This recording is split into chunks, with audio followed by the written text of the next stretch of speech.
Hello my dear students, चलिए आइए हमारे चैनल भारती बायोलॉजी क्लासेस पर आप सभी बच्चों का मोस्ट वेलकम है।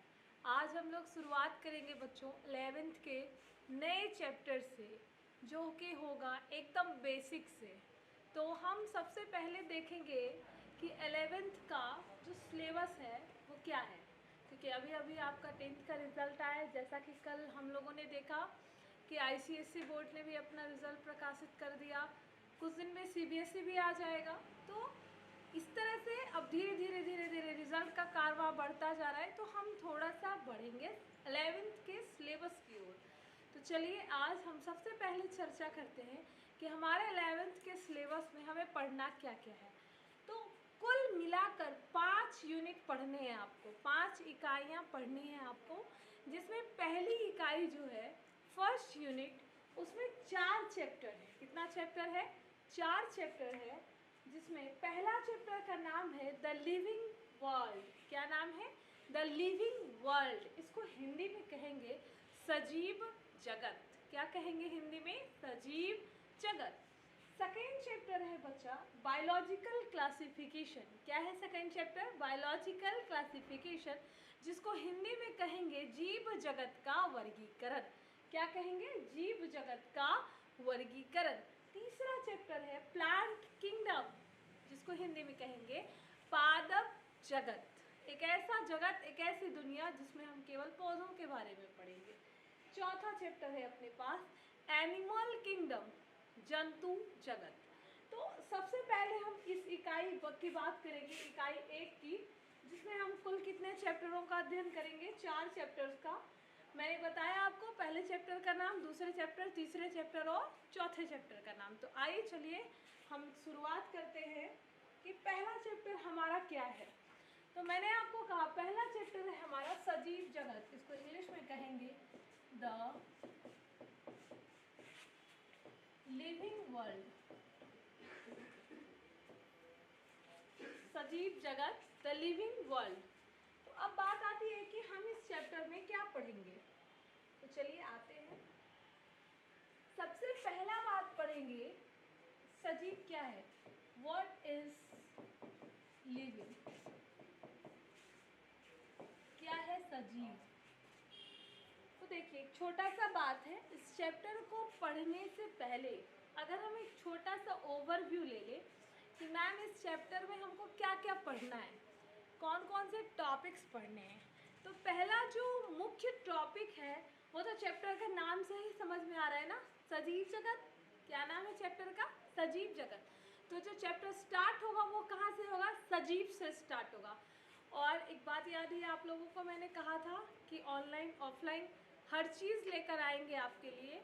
तो चलिए वो शुरुआत आज से ही है, और मैंने तो शुरुआत कर दिया, बस बारी आपकी है। तो आपको भी मेरे साथ, हम सबके साथ मिलकर शुरुआत करनी है, और इस वीडियो को अपने फ्रेंड, रिलेटिव्स, हर जगह पहुंचाना है कि देखो ऑफलाइन के साथ साथ ऑनलाइन भी मैम आ चुकी हैं, और उम्मीद है कि आप सभी बच्चे इस चीज़ को समझेंगे और सभी समय से क्लास करना, डेली समय से क्लास करेंगे। चलिए आते हैं कि पहला क्वेश्चन है लिविंग क्या है। मैंने कहा अभी अभी आपको कि सबसे पहले एक छोटा सा बात है कि हम ये समझेंगे कि हमें इस चैप्टर में क्या पढ़ना क्या है, कौन कौन से टॉपिक्स पढ़ने हैं। तो पहला बात लिविंग क्या है ये पढ़ेंगे। उसके बाद आगे जब बढ़ेंगे तो इसके लक्षणों को, अभिलक्षणों को देखेंगे। फिर देखेंगे ऐसे कौन से लक्षण हैं जिससे हम सजीव को परिभाषित कर पा रहे हैं, कौन से लक्षण हैं जिससे हम सजीव को परिभाषित नहीं कर पा रहे हैं। फिर हम देखेंगे जैव विविधता। इतना जो हम सजीव पढ़ेंगे इसमें विभिन्नताएं तो उत्पन्न होगी ना, फिर उस विभिन्नताओं को पढ़ेंगे, जिसके लिए एक नया टॉपिक आएगा जिसको हम कहेंगे जैव विविधता।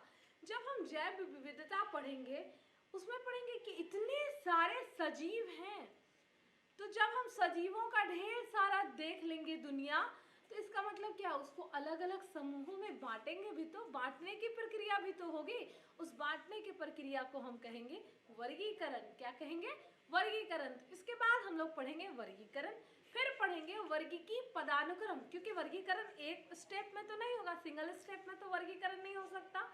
कई सारे स्टेप, कई सारे पद आपस में मिलते हैं और जीवों को फिर किया जाता है वर्गीकृत। तो इस तरह से इस चैप्टर में छोटे छोटे टॉपिक्स को बेसिक से हम सब पढ़ना स्टार्ट करेंगे। तो सबसे पहला जो बात है कि सजीव क्या है। देखिए, अगर हम इस चैप्टर की बात करें और सजीव की बात करें, इससे पहले एक छोटा सा इंट्रोडक्शन हम आपको अपने विषय वस्तु पर देना चाहते हैं, जिस विषय को हमने पढ़ना शुरू किया है। ठीक है, एक छोटा सा एग्जाम्पल देंगे। जैसे हम पढ़ क्या रहे हैं माय डियर स्टूडेंट्स, बायोलॉजी पढ़ रहे हैं। क्या पढ़ रहे हैं? बायोलॉजी पढ़ रहे हैं। ठीक है, इसको हिंदी में कहेंगे हम जीव विज्ञान। क्या कहेंगे? जीव विज्ञान। ठीक है, इसको हिंदी में क्या कहेंगे हम? जीव विज्ञान। क्या है जीव विज्ञान? विज्ञान की वह शाखा जिसमें हम किसका अध्ययन करेंगे? लिविंग का। किसका अध्ययन करेंगे? लिविंग का। Study of living. इसी को क्या कहा गया? बायोलॉजी। क्या कहा गया? बायोलॉजी। इस बायोलॉजी का जो सर्वप्रथम शब्द है, सबसे पहले बायोलॉजी शब्द को किसने दिया था? तो सर्वप्रथम बायोलॉजी शब्द को दो वैज्ञानिक थे। एक का नाम था लेमार्क और दूसरे का नाम था ट्रेविरेनस। क्या नाम था? ट्रेविरेनस। इन्होंने इस शब्द को दिया, बायोलॉजी शब्द को किसने दिया? लेमार्क और ट्रेविरेनस ने। ठीक है, उसके बाद आता है मैम फादर कौन है बायोलॉजी के? Who is the father of biology? जनक कौन है जीव विज्ञान के? अरस्तु हैं, जिनको इंग्लिश में उच्चारण लेते हैं एरिस्टोटल। क्या कहेंगे? एरिस्टोटल। ठीक है, ये एक छोटा सा इंट्रोडक्शन था जिस सिलेबस को हम पढ़ना स्टार्ट किया उसके बारे में। ठीक है, तो चलिए आते हैं सजीव क्या है उसके बारे में जानने के लिए। तो सजीव हम किसको कहेंगे बच्चों? पृथ्वी पर जितने भी जीव हैं, ठीक है, जिसमें जैविक क्रियाएं देखने को मिल रही हैं, जैसे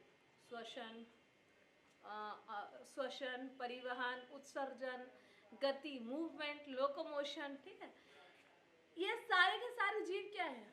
सजीव हैं। जिनमें ये चीज नहीं पाई जा रही वो क्या है? निर्जीव है।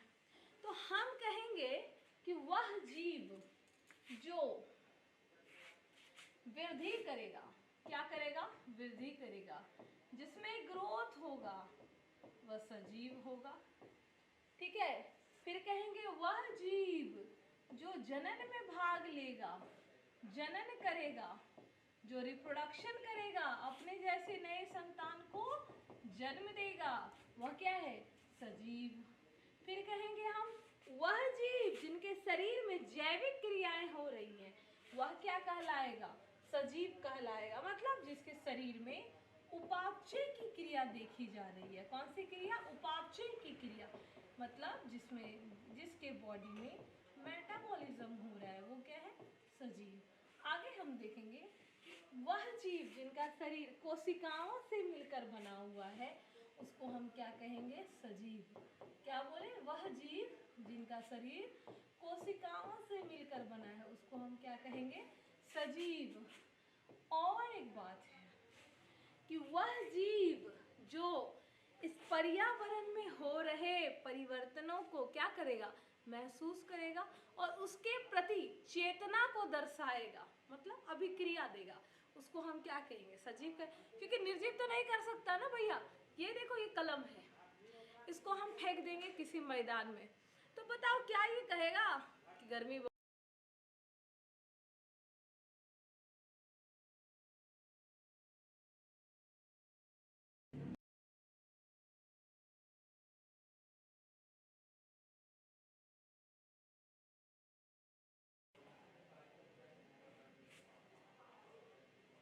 चलो, तो कुछ टेक्निकल एरर था।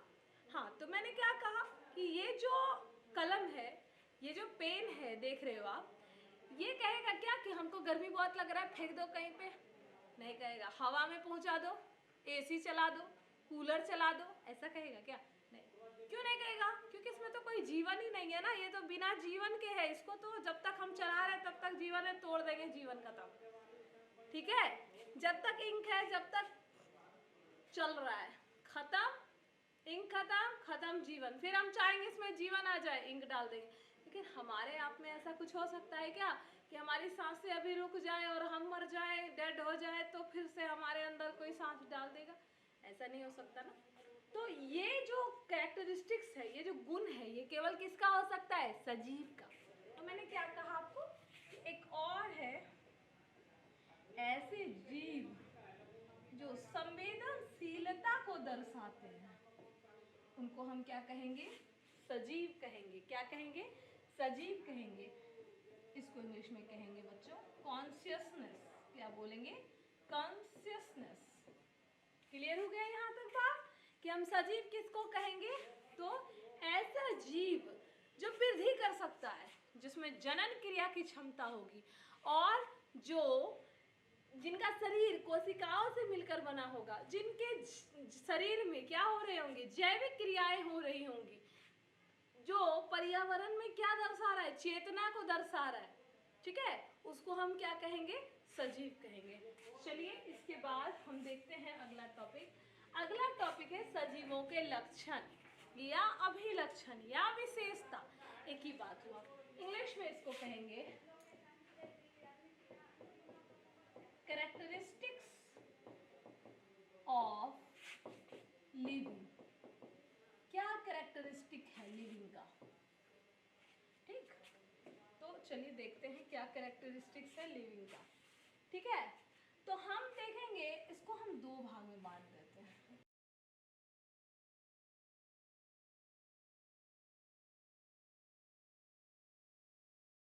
तरीके से समझने के लिए क्या किया हमने? दो भाग में बांट दिया। ठीक है, पहला जो भाग है कहेंगे कि ऐसे लक्षण, ऐसे कैरेक्टर्स जो सजीव को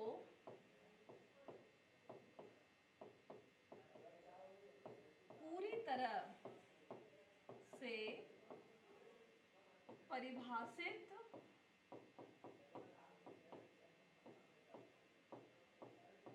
नहीं करते हैं। एक तो ऐसा लक्षण हो जाएगा, ठीक है, और एक होगा कि ऐसे लक्षण जो सजीव को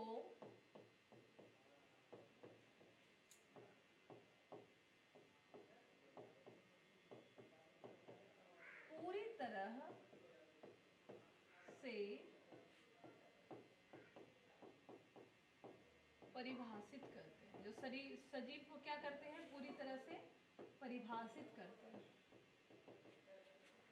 क्लियर हो गई बात? दो ही तरह के लक्षण देखने को मिलेंगे, एक ऐसा लक्षण जिससे सजीवों को पूर्णतः परिभाषित नहीं किया जा सकता है, और एक ऐसा लक्षण जिससे सजीवों को पूरी तरह से परिभाषित किया जा सकता है। क्लियर? अब ऐसे कौन से लक्षण होंगे मैम? तो दो लक्षण हैं। कौन से लक्षण हैं? दो लक्षण है। ठीक है, हम देखेंगे वो दो लक्षण क्या है। पहला ग्रोथ, वृद्धि, इससे हम सजीव को पूरी तरह से परिभाषित नहीं कर सकते हैं। क्लियर? और दूसरा होगा जनन, रिप्रोडक्शन, इससे भी हम सजीवों को पूरी तरह से परिभाषित नहीं कर सकते हैं। बात समझ में आ रही है? जनन को ही कहीं कहीं लिखा जाता है प्रजनन, ये दोनों एक ही शब्द है, आप कंफ्यूज नहीं होंगे। ठीक है, जनन और प्रजनन क्या है? एक ही शब्द है। तो चलिए आप समझ गए बात कि दो ऐसे अभिलक्षण हैं जिनसे हम सजीवों को पूरी तरह से परिभाषित नहीं कर सकते। एक है जनन और दूसरा है वृद्धि। ठीक, अब बात आती है कि हम परिभाषित किससे किससे कर सकेंगे मैम? तो तीन लक्षण है। परिभाषित करने वाले कितने लक्षण हैं? तीन। पहला उपापचय, हम कहेंगे जो धरती पर जितने भी सजीव हैं सभी के शरीर में जैविक क्रियाएं हो रही है ना।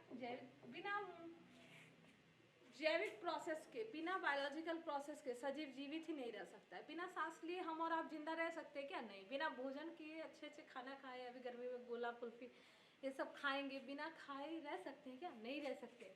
तो सजीव बिना जैविक क्रिया में भाग लिए जीवित नहीं रह सकता, इसीलिए सजीवों में उपापचय होना ही है। हर सजीव में उपापचय होता है, इसीलिए सजीव से उपापचय के द्वारा हम सजीवों को पूरी तरह से परिभाषित कर सकते हैं। दूसरा बात है कोशिकीय संगठन। क्या है? कोशिकीय संगठन। इसको इंग्लिश में कहते हैं सेलुलर ऑर्गेनाइजेशन। क्या कहते हैं? Cellular organisation. जितना भी सजीव है इस पूरे विश्व में, ठीक है, उनका जो शरीर है ना खूबसूरत सा, वो किससे बना हुआ है? कोशिकाओं से मिलकर बना हुआ है। किससे बना हुआ है? कोशिकाओं से मिलकर बना हुआ। अर्थात निर्जीवों का शरीर कोशिका से बनकर, कोशिका से नहीं बना होता है, मृत कोशिका होता है निर्जीवों का शरीर में। और ये देखो तो कलम, क्या इसमें कोशिका है क्या? नहीं है। ये जो प्यारा सा डिजिटल बोर्ड देख रहे हो, क्या इसमें कोशिका है क्या? नहीं है। नहीं है ना, ये किसी सॉफ्टवेयर इंजीनियर के द्वारा बनाया गया है। ठीक है, तो बहुत सारे टेबल, कुर्सी, डेस्क, बेंच, थरिया, लोटा, ये सब क्या है? निर्जीव है। क्या इनका शरीर कोशिका से मिलकर बना है? नहीं है।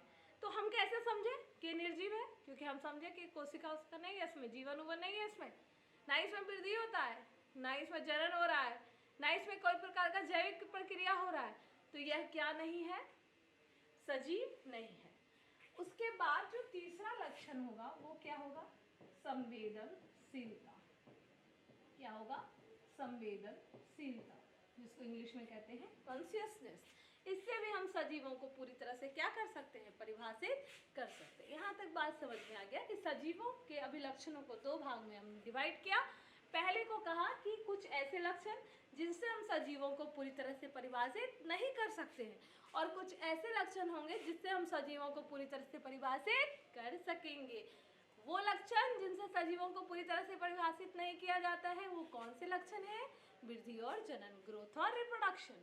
और जिनसे पूरी तरह से परिभाषित किया जाता है वो कौन से लक्षण होंगे? तो उपापचय, कोशिकीय संगठन और संवेदनशीलता। क्लियर हो गया बात? चलिए इसी के साथ हम अगले पॉइंट पर आते हैं। वृद्धि, ग्रोथ नहीं, क्या है? ग्रोथ, वृद्धि।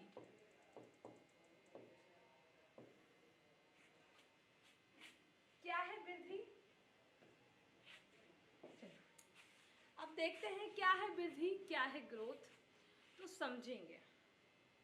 हमारे घर जब एक छोटा सा नन्हा सा मेहमान आता है, उसका वजन 1.5 किलो 2 किलो ऐसे होता है। जब डॉक्टर बताते हैं हमको कि भैया आपका बच्चा जो है 2 किलो का है, फिर धीरे धीरे पता चलता है कि 3 किलो का हो गया, फिर 4 किलो का हो गया, बढ़ते बढ़ते क्विंटल हो जाता है। होता है ना? ये वृद्धि आखिर उसमें हो कैसे रहा है? दिख कैसे रहा है कि क्विंटल हो गया? कुछ तो बढ़ रहा है। छोटी सी उंगलियां इतनी बड़ी हो जाती है, देख रहे हो मेरा, आप लोगों का भी होगा इतना ही बड़ा बड़ा। ठीक है, तो आखिर उतना बड़ा हो कैसे गया? सवाल आता है ना मन में, तो कैसे होता है? तो कहेंगे क्या है वृद्धि? सजीवों के शरीर में, क्या कहा मैंने? सजीवों के शरीर में क्या क्या बढ़ेगा? नंबर ऑफ सेल, कोशिकाओं की संख्या, नंबर ऑफ सेल्स। ठीक है, और क्या बढ़ेगा? मास, उसका द्रव्यमान बढ़ेगा। वेट, भार भी बढ़ जाएगा।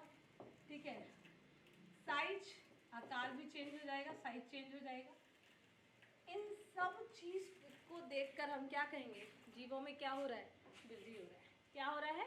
वृद्धि हो रहा है। समझ में आ गया बात कि जब किसी सजीव शरीर में क्या हो, उसकी कोशिकाओं की संख्या में वृद्धि हो जाएगी, आकार, भार, आयतन में वृद्धि होगा, तो उसको हम क्या कहेंगे? वृद्धि। उसको हम क्या कहेंगे? वृद्धि। जब ये सब कुछ चेंज कर जाए, ये सब कुछ क्या करे? चेंज कर जाए, बदल जाए, तो यही क्या कहलाएगा? तब किसका संकेत देगा? वृद्धि का। ठीक है, देखो अगर आपको इसका नोट्स चाहिए, जो हम पढ़ा रहे हैं इसका नोट्स चाहिए, तो आप हमारे व्हाट्सएप ग्रुप पर क्या कर सकते हैं? जुड़ सकते हैं।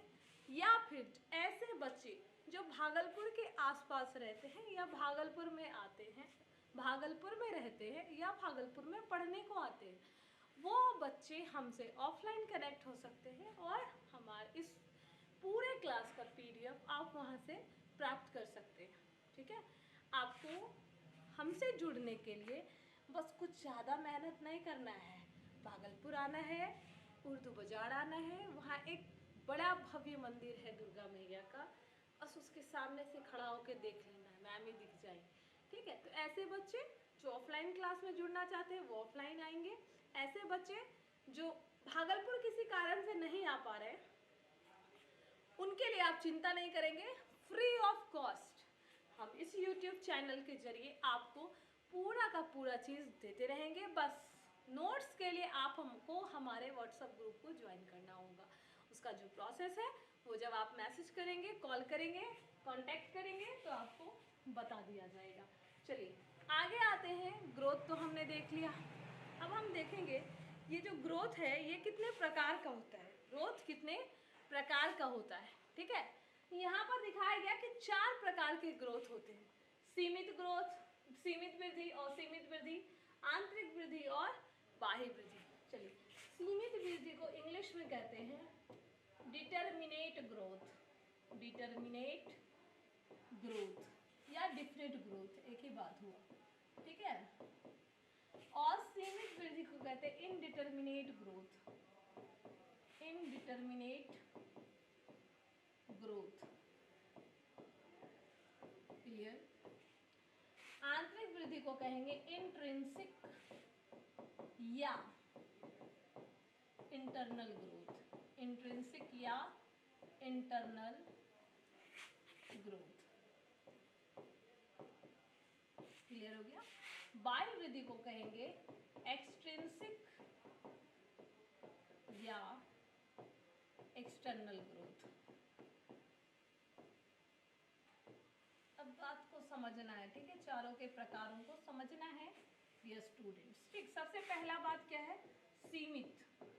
नाम से ही स्पष्ट है कि सीमित वृद्धि क्या होगा, ऐसी वृद्धि जो एक समय के बाद, जो एक समय के बाद, क्या बोले, जो एक समय के बाद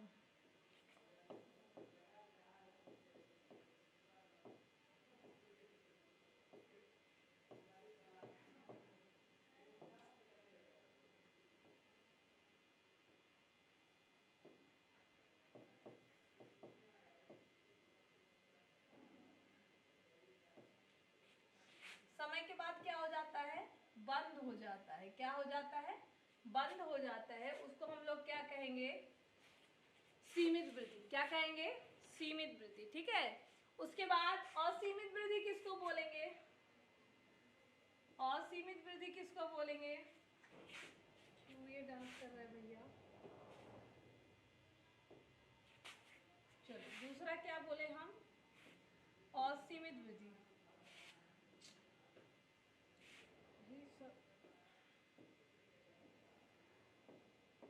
दूसरा क्या बोले, असीमित वृद्धि।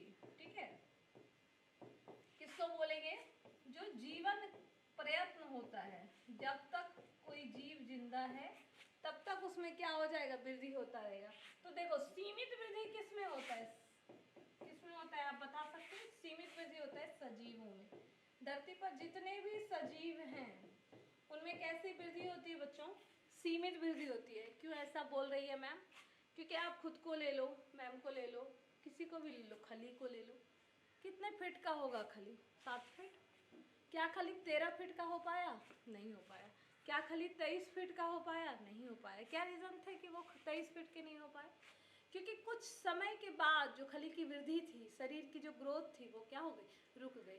फॉर एग्जाम्पल हमारे हाथों की उंगलियां इतने में ही क्यों रुक गए, क्योंकि इनकी ग्रोथ क्या हो गई, फिर कुछ समय के लिए बंद हो गई। अदरवाइज हम लोग हाथ ऐसे करते और हाथ कहाँ पहुँच जाता, आसमान को छू लेता, मंगल ग्रह को ऐसे हाथ उठाते छू लेते हम लोग, ऐसा पॉसिबल नहीं होता है।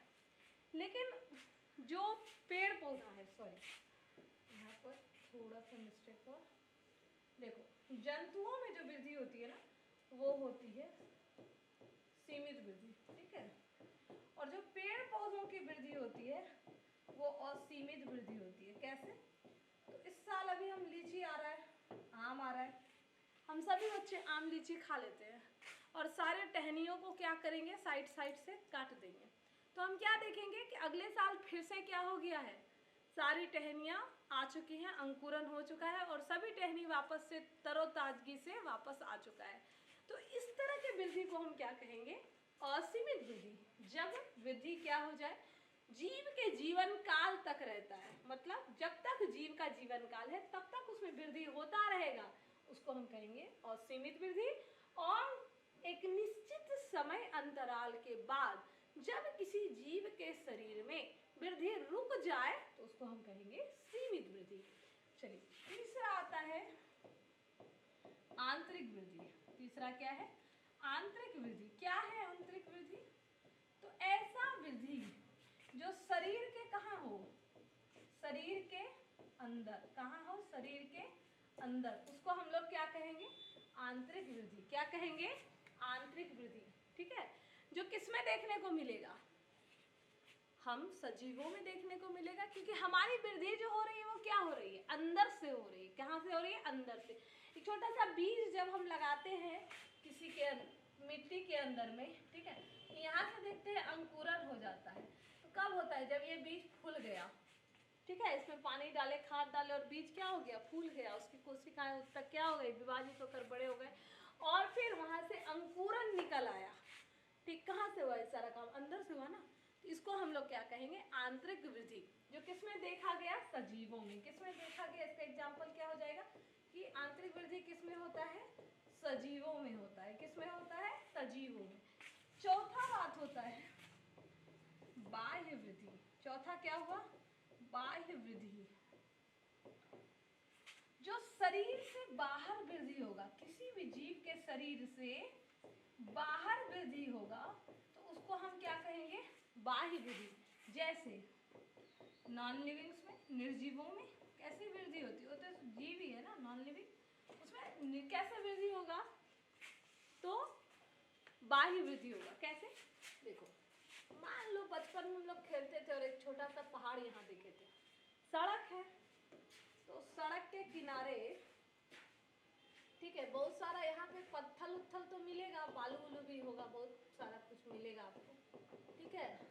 अभी क्या है, बहुत तूफान आया, आंधी आई, वायु बहुत तीव्र गति में आया, ये सब कहाँ चिपकेगा? जा जाके इधर चिपकेगा और एक वक्त आएगा कि हम देखेंगे यही पहाड़ अभी इतना बड़ा हो गया, वृद्धि हो गया ना इसमें। ये वृद्धि कैसे वृद्धि होगी? बाह्य वृद्धि। कैसी वृद्धि हुई? बाह्य वृद्धि। क्योंकि यहाँ पर हम आप नहीं गए थे वृद्धि कराने, ऑटोमेटिकली वृद्धि हुई ना, तो इसको हम क्या कहेंगे? बाह्य वृद्धि। तो पर्वत, पठार, रेत के टीले, झील, झरनों, इन सब का जो वृद्धि होता है ये किस वृद्धि में आता है? बाह्य वृद्धि। वृद्धि तो यहाँ भी हो रहा है ना। इसीलिए हम कहते हैं कि हम सजीवों को वृद्धि के द्वारा पूरी तरह से परिभाषित नहीं कर सकते हैं। क्यों? क्योंकि वृद्धि को सजीवों में भी देखा गया और निर्जीवों में भी देखा गया। किसमें देखा गया? सजीवों में भी और निर्जीवों में भी। क्लियर हो गया यहाँ तक? तो चलिए आइए आते हैं अगले पॉइंट पर। तो आपको ऑलरेडी पढ़ा है हम, क्या सजीव क्या है, सजीव के अभिलक्षण मतलब क्या? गुण, ठीक है। तीसरा बात हमने पढ़ा वृद्धि, चौथा पढ़ लिया वृद्धि के प्रकार। कितने प्रकार पढ़े वृद्धि के? 4 प्रकार। कितने प्रकार पढ़े बच्चों? 4 प्रकार। कौन कौन? पहला सीमित, दूसरा असीमित, तीसरा आंतरिक और चौथा बाह्य। क्लियर हो गया यहाँ तक? ये चीजें क्लियर हो गई। इतनी बातें हमने किसके बारे में जाना? वृद्धि के बारे में। किसके बारे में? वृद्धि के बारे में। चलिए अब अगले बात पर आते हैं कि वृद्धि के जुड़वा लक्षण क्या है। Twin characteristics of growth. Twin characteristics of growth. क्या है वृद्धि के जुड़वा लक्षण? ठीक है, तो देखेंगे 2 ही लक्षण है वृद्धि के। जुड़वा माने क्या होता है? 2 ही ना होता है, तो 2 ही लक्षण होगा। एक, जब किसी भी जीव में कोशिका की संख्या बढ़ेगी, मतलब कोशिकाओं की संख्या का बढ़ना जब संख्या बढ़ेगा तो ऑटोमेटिकली है ना उसका भार या द्रव्यमान बढ़ जाएगा, और दूसरा द्रव्यमान का बढ़ना। संख्या बढ़ेगा तो द्रव्यमान ऑटोमेटिकली बढ़ेगा। इसको इंग्लिश में कहेंगे increase in number of sales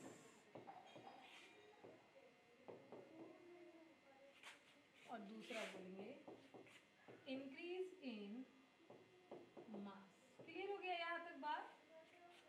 ठीक है, ये जो दो बातें हैं ये वृद्धि के क्या है, जुड़वा बातें हैं, जुड़वा लक्षण। मतलब एक होगा तो दूसरा ऑटोमेटिकली होगा।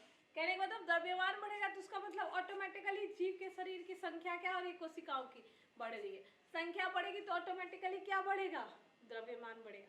समझ में आया? इसको हम कहेंगे वृद्धि का जुड़वा लक्षण। चलिए आगे आते हैं। आगे जो अगला टॉपिक है हमारा वो है वृद्धि सजीव के दूसरे अभिलक्षण, जिसको हम कहते हैं जनन या प्रजनन। क्या कहेंगे, जनन या प्रजनन। क्या है जनन, क्या है प्रजनन, या क्या है रिप्रोडक्शन। तो चलिए आइए देखते हैं, बात करते हैं हम रिप्रोडक्शन की।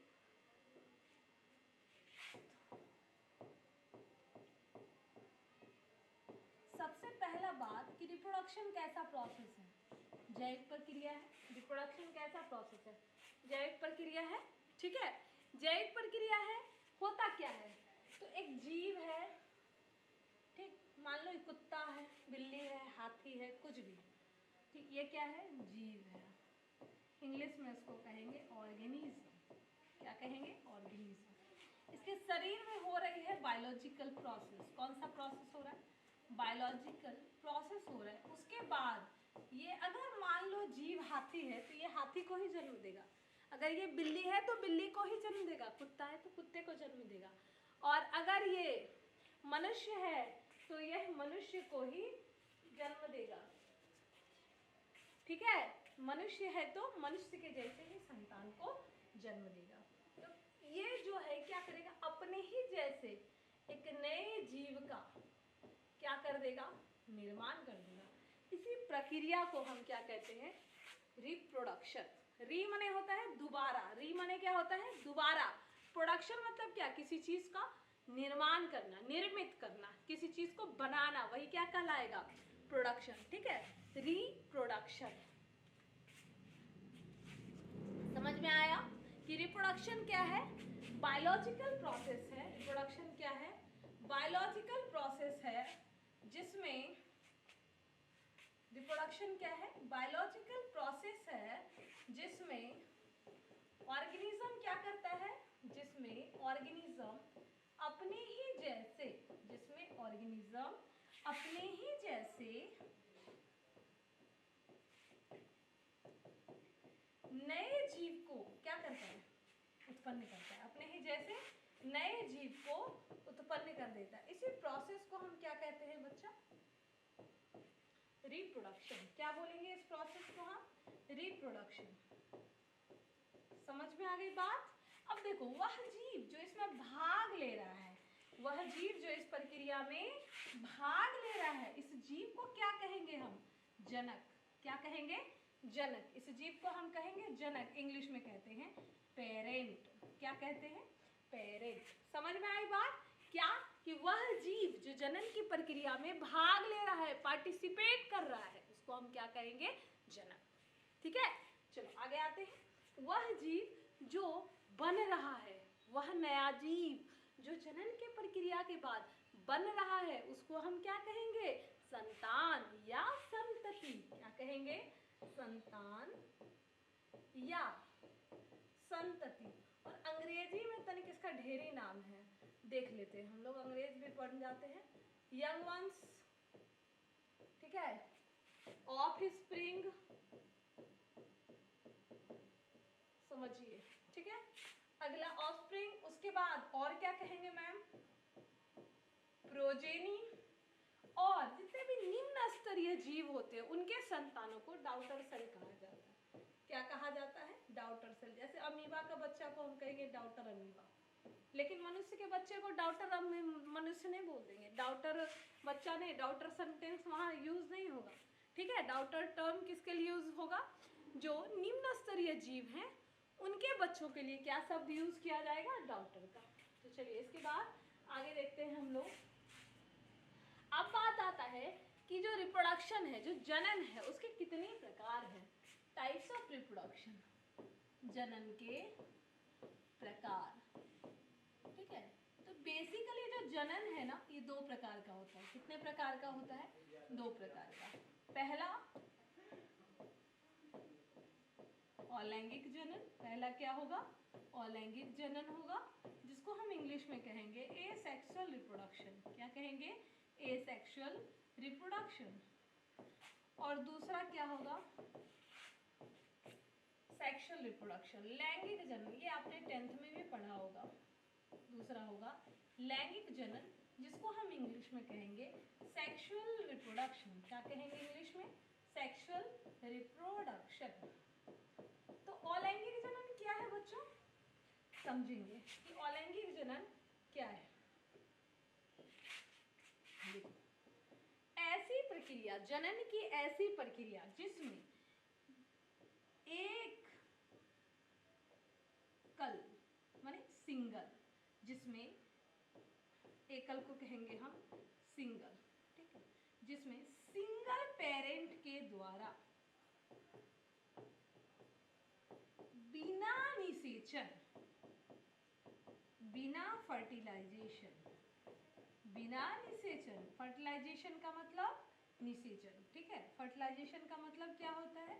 निषेचन। बिना फर्टिलाइजेशन के नया जीव उत्पन्न हो जाता है।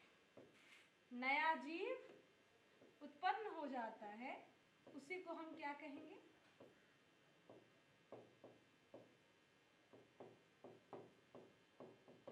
अलैंगिक जनन। इसी को हम क्या कहेंगे? अलैंगिक जनन। और लैंगिक जनन किसको बोलेंगे? लैंगिक जनन बोलेंगे 2 अपोजिट पेरेंट के द्वारा, 2 अपोजिट पेरेंट। कौन होगा? एक मेल और दूसरा फीमेल, एक नर और दूसरा मादा, ठीक है, एक मेल तो दूसरा फीमेल। 2 अपोजिट पेरेंट द्वारा निषेचन मतलब फर्टिलाइजेशन के बाद उत्पन्न नया जीव, इसका जो प्रक्रिया हुआ ये क्या कहलाया? लैंगिक जनन। ठीक है, ऐसी प्रक्रिया जिसमें 2 अपोजिट जनक के द्वारा निषेचन क्रिया के बाद नया जीव उत्पन्न होता है, क्या कहलाता है? लैंगिक जनन। ठीक है, यहाँ तक बात समझ में आ गई। आगे आते हैं हम लोग अगले बात पर, क्या कि लैंगिक जनन क्या है, अलैंगिक जनन क्या है। ये तो हमने समझ लिया, इस दोनों में अंतर क्या है। ठीक है, तो अंतर क्या है, इस बात का को सोचने के लिए आज पूरा दिन का मौका दिया हमने आपको। ठीक है, आज पूरे दिन का मौका दिया हमने आपको कि आप, अभी तो मैंने 2 पॉइंट बता दिया ना, कि अलैंगिक में एकल जनक भाग ले रहा है, एक ही पेरेंट है, और लैंगिक में 2 जनक है, एक मेल और दूसरा फीमेल। अलैंगिक जनन में फर्टिलाइजेशन नहीं हो रहा था, निषेचन की प्रक्रिया नहीं हो रही थी, जबकि लैंगिक जनन में निषेचन की प्रक्रिया हो रही थी। इसका क्या मतलब हुआ कि जो अलैंगिक जनन वाले जीव होंगे, जिनमें अलैंगिक जनन होता होगा, जिनमें एसेक्सुअल रिप्रोडक्शन होता होगा, उनमें युग्मक निर्माण नहीं होता होगा, गैमेट का फॉर्मेशन नहीं होता होगा। लेकिन जिसमें सेक्सुअल रिप्रोडक्शन हो रहा है उसमें गैमेट का फॉर्मेशन होता होगा, तभी तो जाके निषेचन हो रहा है, तभी तो 2 युग्मक आपस में मिल रहे हैं ना, और मिलके नया जीव बना दे रहे हैं। समझ में आ रही है बात? तो यहाँ इस टॉपिक को हम कल के लिए छोड़ रहे हैं, और एक छोटा सा बात है, ठीक है, वो ये कि यहाँ पर ऑफलाइन के क्लासेस स्टार्ट हो गए हैं, 11th के न्यू बैचेस ऑलरेडी स्टार्ट हैं। जो बच्चे भागलपुर आ गए हैं या जो बच्चे अभी तक नहीं आए हैं वो जल्दी से आ जाएं। 11th के बैच स्टार्ट हो चुके हैं।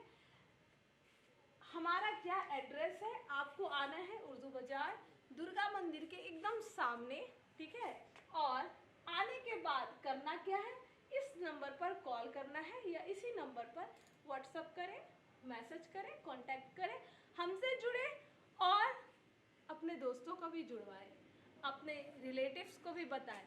और याद रखना है बच्चों कि हम भीड़ में उतर कर पढ़ते नहीं हैं, हम भीड़ से हटेंगे तभी तो कुछ बेहतरीन कर पाएंगे। तो आप बेहिचक आइए और हमारी ये कोशिश रहेगी कि जितनी अच्छी चीज़ें हैं एनसीईआरटी की वो सब हम आपको दे सकें। और एक और बात है जो अभी पढ़ाते पढ़ाते मेरे दिल में आया कि मेरे कुछ बच्चे नर्सिंग पैरामेडिकल की तैयारी कर रहे हैं, उसमें कुछ कुछ बड़ा बेसिक सा टॉपिक है, मज़ेदार टॉपिक है, उन टॉपिक्स को हम यहाँ पर कराएंगे और बीएससी नर्सिंग पैरामेडिकल के जितने भी इम्पॉर्टेंट टॉपिक हैं जो एग्ज़ाम्स में पूछे जाते हैं वो आपको इसी चैनल पर मिलेगा फ्री ऑफ कॉस्ट, जिसका कोई कॉस्ट नहीं है। बस करना ये है कि समय से जुड़ जाना है सभी को। तो चलिए आज का क्लास हम यहीं पर ख़त्म करते हैं। Thank you. आप डेली आए, जुड़े और इस क्लास को शेयर करें। Thank you so much. तो जिन्होंने चैनल को सब्सक्राइब नहीं किया है वो सब्सक्राइब ज़रूर कर देंगे। तो चलिए आज के लिए इतना ही। Bye bye, tata, goodbye, good luck.